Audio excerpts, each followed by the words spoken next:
In the year 2095, 1,000 people are randomly selected to be executed due to overpopulation. Good day and welcome to Amazon Recaps.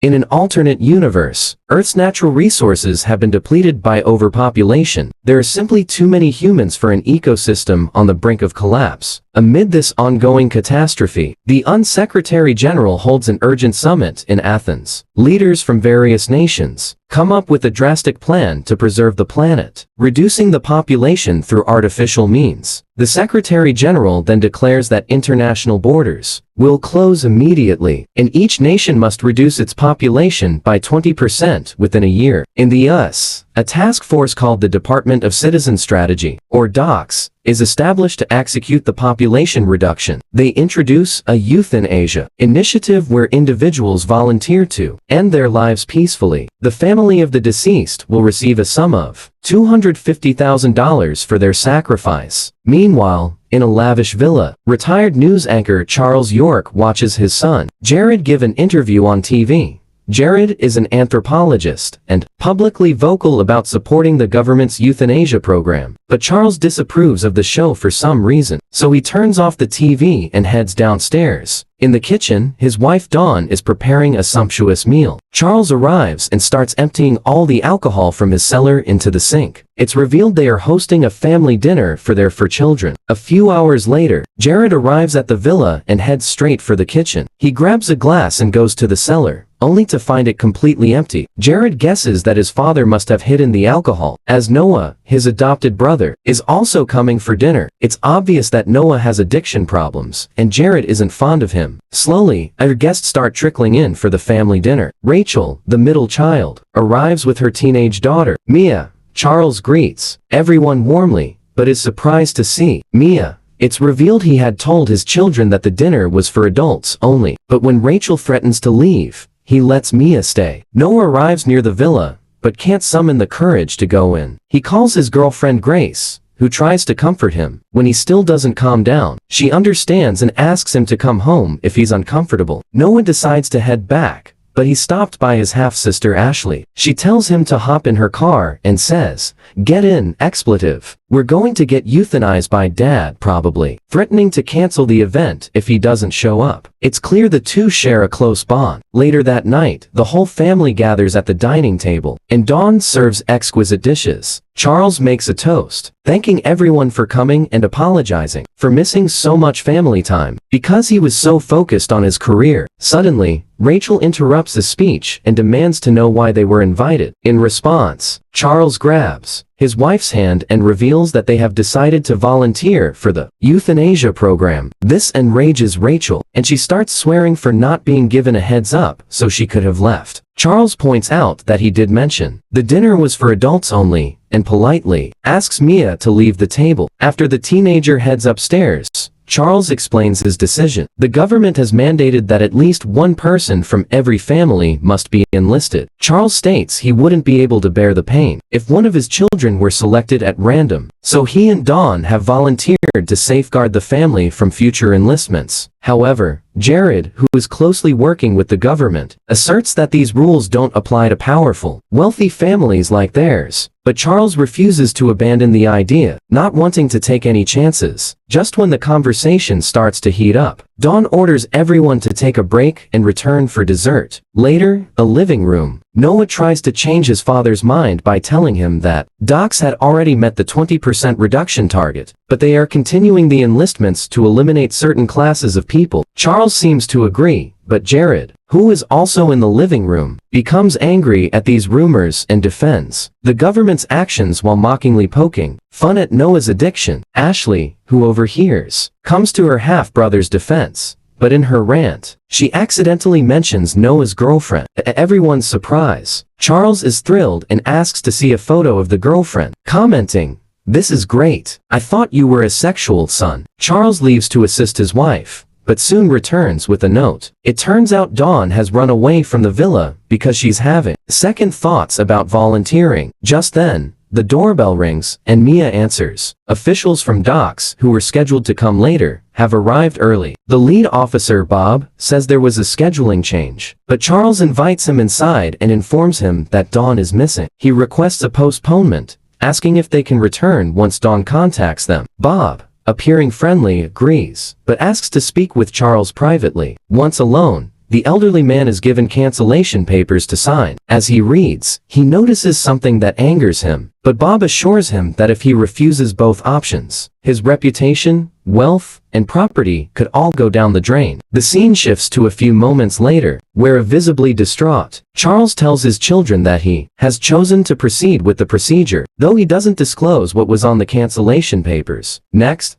Charles lies in bed, as his children stand around in sorrow. Bob then sedates him, and shortly afterward, he is euthanized as the dock staff remove the body. Things begin to take a strange turn when Bob informs the York siblings that he requires a second cadaver, as he was assigned to collect 2 bodies. An angry Noah threatens him, demanding he leave, but several of the dock's personnel enter, armed. Bob then explains that they have 2 hours to determine who will replace Dawn. When Jared tries to contact his government connections, he discovers that Bob and his men have disabled all communication within the villa. No calls, texts, or internet access can go through. Bob also appears to have a detailed list of everyone's browsing history, emails, DMs, and internet activity. He reveals this information to the siblings, stating that he knows all their private affairs, Noah's interest in torrents and 4,000 movies, and Jared's fixation with hentai. Let's just say, one is worse than the other. He also notes that Mia is exempt from the enlistment, being a minor. He then escorts the teenager to his caravan, leaving the adults to decide who will volunteer to end their lives. If they can't make a decision, Bob will return and determine their fate. After a while, the siblings gather in the living room, and Jared immediately suggests that Noah should sacrifice himself. He argues that Noah, despite being adopted, had every opportunity, yet squandered it by drinking and causing the death of a woman in an accident. A visibly emotional Noah responds, saying he came to make amends and doesn't want to die yet. He then urges everyone to cooperate, as their father would have wanted them to. Afterward, they signal for Bob, who immediately arrives at the villa. The siblings ask how he will decide. If they can't come to an agreement, the docks officer smirks, telling them he will decide by drawing straws, not drawing inappropriate things, like Jared is into. Just then, Rachel asks what would happen if they just gave him a dead body instead of doing the draw. Bob replies that the paperwork would be difficult to manage, but adds that any dead body is better than no dead body. After the officer leaves, Rachel's vile side emerges. She admits to doing terrible things in life, but insists she isn't ready to end it all. Rachel grabs a nearby knife and attacks Noah. He's caught off guard, but manages to defend himself from being slashed. Surprised by her sudden attack, the others try to stop her. Rachel attempts to convince her siblings to join her, claiming that killing Noah will get them more of their father's money. She specifically tells Ashley that she can use the money to pursue her dreams of being an actress. Noah, who believes that Ashley won't turn on him due to their close bond, is shocked when Ashley sides with the others. Jared picks up a sharp object while Rachel sprays pepper spray at Ashley. They surround a distressed Noah, but he fights them off and attempts to flee into a nearby room to hide. Just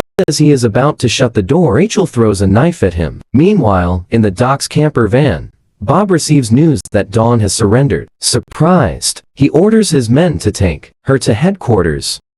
Inside the villa, Noah locks himself in his father's room, only to realize he was stabbed in the back. As time runs out, he texts Grace and throws his phone far enough from the villa to pick up a signal. He breaks a bench and grabs a piece of wood for protection. In the kitchen, he creates makeshift armor by putting a steel plate inside an apron. Soon, he finds Ashley hiding behind the kitchen door, apologizing for her earlier actions. She says she was swayed by Rachel's words, but Noah tells her he came to talk, not to exact revenge. He still believes they should work together, as their father wished. However, just as Noah leaves the kitchen, Rachel and Jared ambush him, pinning his hand to the wall. He begs Ashley for help, but she runs off, betraying him once again. Somehow, Noah frees himself, grabs the piece of wood, and strikes Jared. He then stabs Rachel in the neck with a fork, lying on the kitchen floor. Just as he's about to finish them off, Ashley attacks him unexpectedly, allowing the others to subdue Noah and tie him up.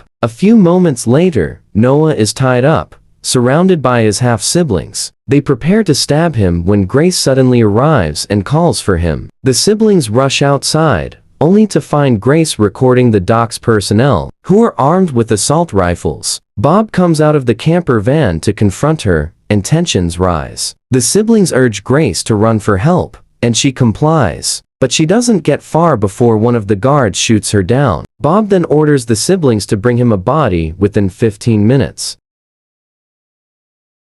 However, when they return inside, Noah is missing, and the ropes they used to bind him are discarded nearby, indicating he is free. Unknown to them, Noah heard Grace's voice and knows she is dead. Consumed with anger and vengeance, he cuts the house's power supply, causing panic among the other siblings. They grab utensils as weapons, but Noah ambushes them, stabbing Ashley multiple times in the abdomen. He proceeds to attack the rest, knocking them down one by one. By the time he's finished, all three are lying on the floor, bruised and exhausted. After the brutal fight, the siblings begin to reflect on their actions. Rachel, who has been selfish until now, suddenly declares that she will volunteer for euthanasia. Jared and Ashley object, claiming they will also volunteer, admitting they have been terrible siblings. Hearing this, Noah softens and suggests they don't have to sacrifice themselves. He proposes they work together to kill Bob. The others agree, but they first tend to Ashley's wounds. As time runs out, Bob enters with his deputy, Tom, and finds Ashley unconscious on the floor. The other siblings arrive, and Bob checks them for weapons. It's then that Ashley suddenly wakes up and stabs Tom in the calves. The siblings use this distraction to pull out knives they had hidden in a nearby flower vase, quickly holding Bob and Tom hostage.